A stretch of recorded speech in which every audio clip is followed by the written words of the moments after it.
আবারও মামুলি সংগ্রহ, আবারও 8 উইকেটের বড় পরাজয়। এবারের পরাজয় তো সিরিজ খুইয়ে বসেছে টাইগাররা।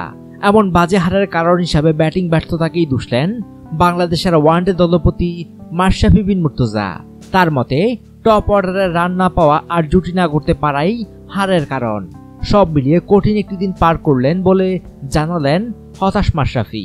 শনিবার ক্রাইস্টচার্চে বাংলাদেশ সময় ভোর 4টায় মাঠে গড়ানোর ম্যাচে আগের ম্যাচের মতোই ব্যাটিং বিপর্যয়ে পড়ে বাংলাদেশ।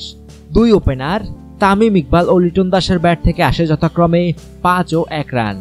টপ অর্ডারের বাকি দুই ব্যাটসম্যান সৌম্য সরকার ও মুশফিকুর রহিমের ব্যাট থেকে আসে যথাক্রমে 22 ও 24 রান। ম্যাচ শেষে পুরস্কার বিতরণী মঞ্চে টপ অর্ডারের ব্যর্থতায় হতাশা ঝরে পড়ল মাশরাফির কণ্ঠে। মাশরাফি বলেন, আমরা শুরুতেই উইকেট হারিয়েছি। আমাদের গড় জুটি হয়েছে 30 রানের, যেখানে 60 হতে পারত, আর তাহলে ম্যাচের ফলাফলও ভিন্ন হতে পারত। আমাদের টপ অর্ডারকে আরও এগিয়ে আসতে হবে। টপ অর্ডার ব্যর্থ হলো, ফের একবার ব্যাট হাতে দাঁড়িয়ে যান মোহাম্মদ মিঠুন। আগের ম্যাচেও তার ব্যাট থেকে 62 রানের একটি ইনিংস এসেছিল। এই ম্যাচেও তার ব্যাট থেকে দলীয় সর্বোচ্চ 57 রান এসেছে। এই ইনিংসটি চোখে আঙ্গুল দিয়ে দেখিয়ে দিয়েছে ক্রাইস্টচার্চের পিচ স্পোর্টিং ছিল, শুধু প্রয়োজন ছিল মনোযোগের। দলপতি মাশরাফি ও মিঠুনের প্রশংসা করলেন। আগের ম্যাচের মতো এই ম্যাচেও নির্বিষ বোলিং করেছেন মাশরাফিরা। সেঞ্চুরিয়ান মার্টিন গাপটিলের কাছে পাত্তাই পাননি কোনো টাইগার বোলার। প্রথম ম্যাচের চেয়ে সহজ ভঙ্গিমায় তাদের সামলেছেন কিউ ব্যাটসম্যানরা।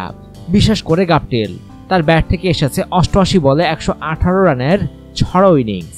বাউন্ডারি হাঁকিয়েছেন 14টি আর ছক্কা 4টি। কিউই অধিনায়ক কেন উইলিয়ামসনও বেশ সাবলীল ব্যাটিং করে 65 রান নিয়ে অপরাজিত থেকে মাঠ ছেড়েছেন। ওভার পিছু 6-এর আশেপাশে রান বিলিয়েছেন বাংলাদেশের প্রায় সব বোলারই। এমন বাজে বোলিং প্রদর্শনীর ম্যাচেও বল হাতে উজ্জ্বল ছিলেন টাইগার পেসার মোস্তাফিজুর রহমান। দলের একমাত্র উইকেট শিকারী এই বোলার 9 ওভার বল করে 42 রান খরচে 2 উইকেট তুলে নিয়েছেন। ম্যাচ শেষে মোস্তাফিজের বোলিংয়ের প্রশংসাও করেছেন মাশরাফি।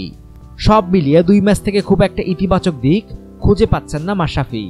মাশরাফি বলেন, এই ম্যাচগুলো থেকে খুব বেশি ইতিবাচক কিছু পাইনি। আমাদের একটা গ্রুপ হয়ে খেলতে হবে। আমরা 220 থেকে 230 রান করছি, কিন্তু আমাদের 270 থেকে 280 রান করা উচিত ছিল, তাহলে লড়াইটা আমরা করতে পারতাম। সব মিলিয়ে দলের পারফরমেন্স নিয়ে হতাশ মাশরাফি বলেন, বাজে একটা দিন গেল। অনুগ্রহপূর্বক সংবাদটি লাইক ও শেয়ার করুন এবং দেশ বিদেশের সর্বশেষ খবর জানতে স্পোর্টস লাইট সাবস্ক্রাইব করে বেল আইকনে ক্লিক করে রাখুন। ধন্যবাদ।